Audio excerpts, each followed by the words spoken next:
Welcome to the Slop Farm. Enjoy the video. You begin by confirming prerequisites. Make sure you have 2030 GB free and a reliable power source. You should back up critical files now because updates change system files. Once done, close heavy apps and disable third-party antivirus temporarily. This reduces conflicts. Open Settings, go to Windows Update and click Check for updates. If 24H2 is offered, choose Download and Install. You are initiating the process. Keep your device plugged in and connected to a stable network. You monitor the download and installation.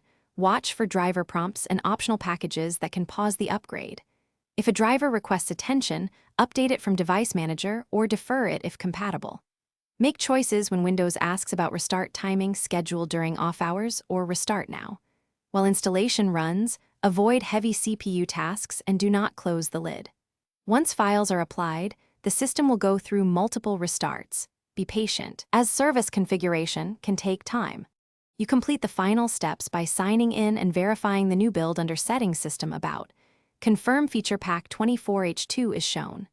Next, update drivers and the Microsoft Store apps to prevent compatibility glitches. If you encounter failure, run the built-in Windows Update Troubleshooter and check error codes. That often points to missing drivers or disk errors. As a last resort, use System Restore or Recovery options to roll back. Keep backups handy to restore any lost data. Thanks for watching. Consider subscribing if we helped you today.